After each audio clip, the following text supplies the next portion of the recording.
রবীন্দ্র রচনাবলী এটি সম্পাদিত হয়েছিল তৎকালীন সময়ে পুলিন বিহারী সেন, উনি সম্পাদক ছিলেন।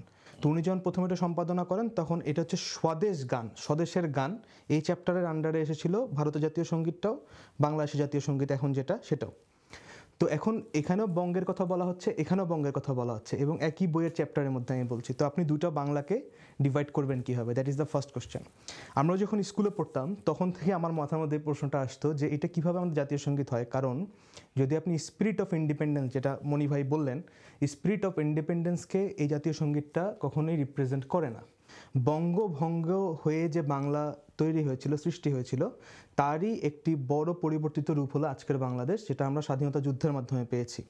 তো 1905 সালে যখন রবীন্দ্রনাথ ঠাকুর উনি যখন বঙ্গভঙ্গের বিরোধিতা করেছিলেন and he was in the forefront, কিন্তু যখন বঙ্গভঙ্গ হয়ে গেল তখন উনি 1906 সালে এই গানটি লিখলেন যে আমার সোনার বাংলা আমি তোমায় ভালোবাসি। এবং 1921 সালে যখন ঢাকা বিশ্ববিদ্যালয় প্রতিষ্ঠিত হয় তখন উনি এটার বিরুদ্ধে নওয়াব আব্দুল লতিফের সাথেও কথা বলেছিলেন এবং উনি নিজে বক্তব্য দিয়েছিলেন যে মূর্খের বা চাষার দেশে বিশ্ববিদ্যালয়ের কী প্রয়োজন, এবং সেখানে উনি মুসলমানদেরকে ম্লেচ্ছ বলে সম্বোধন করেছিলেন। তো these are facts, these are আমি স্পিকিং ফ্রম হিস্টোরিক্যাল ব্যাকগ্রাউন্ড। তো প্রত্যেকটা জিনিসের একটা ইতিহাস থাকে। তো আমরা এত কিছু জানার পরেও বঙ্গবন্ধু শেখ মুজিবুর রহমান যখন 72-এ স্বদেশ প্রত্যাবর্তন করলেন, দেশে আসলেন, তখন উনি প্রথম সিলেক্ট করলেন যে এইটাকে হচ্ছে আমরা জাতীয় সঙ্গীত হিসেবে রাখবো। কিন্তু এখানে এটিও আলোচনার বিষয় যে বঙ্গবন্ধু শেখ মুজিবুর রহমান 9 মাস কারাবরণে ছিলেন। তো উনি স্বাধীনতা যুদ্ধের সাথে practically on the ground align ছিলেন না। As a leader he was confined in a cell. এবং নেতা ও পিতা শারমিন আহমেদের বই, ওখানে উনি বলেছেন যে তাজউদ্দিন আহমেদ প্রায় দুঃখ করে বলতেন যে বঙ্গবন্ধু কখনোই জানতে চাইলেন না যে তাজউদ্দিন আমরা যে ছিলাম না তখন তোমরা কী করেছো। তো ওইভাবে আমরা যদি হিস্টোরিক্যাল ব্যাকগ্রাউন্ডেও যাই, উনি ওইভাবে অ্যালাইন করতে পারেন নাই, যেটারই ফলশ্রুতিতে আমরা 72 থেকে 75-এর শাসন দেখেছি। এবং সেই সময় মাত্র 4টি নিউজ পেপার ছিল এবং যেই ধরনের কথাগুলো এখন হয়ে আসছে আর কি, স্বেচ্ছাচারিতা বা স্বৈরশাসক বা এই সমস্ত বিষয়গুলো, ওগুলো আমরা দেখতে পারি। যে আমি লিবারেটর বঙ্গবন্ধুকে নিয়ে বলছি না, শাসক বঙ্গবন্ধুকে নিয়ে বলছি, যে যখন লিবারেটর যখন নিজে শাসক হন তখন কী হতে পারে।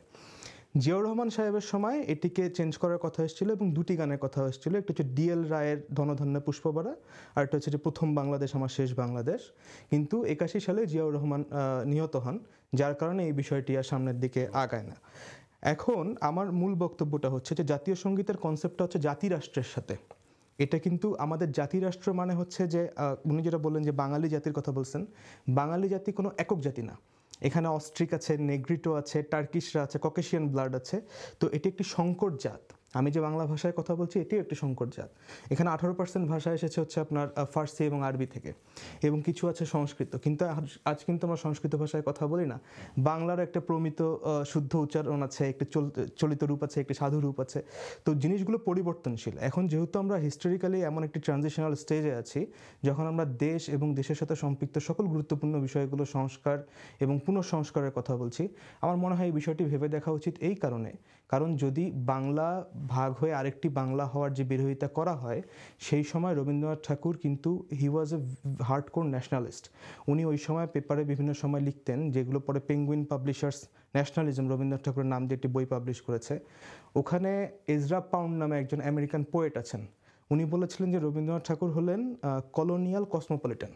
আমি নিজে রবীন্দ্রসঙ্গীত শুনি, আমার অত্যন্ত পছন্দের, কিন্তু সেটা জাতীয় সঙ্গীত হতে পারে কিনা অন্য রচিত গান, সেটা প্রশ্নের বিষয়। যেমন আপনার ভারতে গান গাওয়া হয় যে হিন্দুস্তান হামা সারে জাহাসে আছে হিন্দুস্তান আমারা, এটা কিন্তু রচনা করেছেন আল্লামা ইকবাল এবং উনি পাকিস্তানের কবি। তো ভারতে এটা গাওয়া হয়, কিন্তু ভারতে কিন্তু এটা জাতীয় সঙ্গীত না। জাতীয় সঙ্গীত যখন আপনি বলছেন তখন ওই কনসেপ্টটা অনেক ডিপ পর্যন্ত যায়। যেমন আমাদের এবারেও যে 24 সালে যে আন্দোলন হলো, ওখানে কিন্তু প্রচুর পরিমাণে কাজী নজরুল ইসলামের যে গানগুলো আছে, বিশেষ করে কারারই লৌহ কপাট, এগুলো বাজানো হয়েছে। ধরুন জাতীয় সঙ্গীত কিন্তু এইভাবে বাজানো হয়নি, কারণ এটা মানুষের যে বিপ্লবী চেতনা, বাঙালির যে বিপ্লবী চেতনা, এইটাকে রিপ্রেজেন্ট করে না।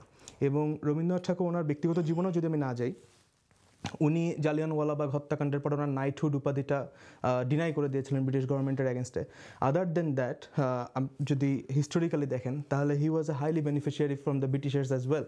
ওনার ফ্যামিলি ব্রিটিশ গভর্নমেন্টকে কয়লা দিতেন, প্রিন্স দ্বারকানাথ ঠাকুরের নাতি হচ্ছেন উনি। এবং ওনার বাবা আবার এই ক্ষেত্রে একটু ব্যতিক্রম আছে, ওনার বাবা প্রথম ব্রাহ্ম সমাজ প্রতিষ্ঠা করেন রাজা রামমোহন রায়দের সাথে, এবং তখন একেশ্বরবাদ নিয়ে আসেন প্রিন্স দেবেন্দ্রনাথ ঠাকুর।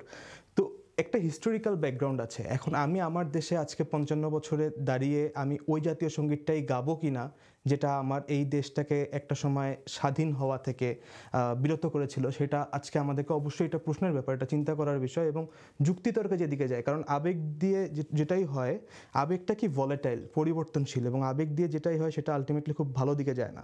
তো যুক্তিতর্ক দিয়ে বিবেচনা করে যেটা আমাদের চিন্তা করা যায়, আমাদের মনে হয় যে আজকে আমাদের সেটা সেভাবেই আগানো উচিত এবং সেভাবেই ভেবে দেখা উচিত। ধন্যবাদ।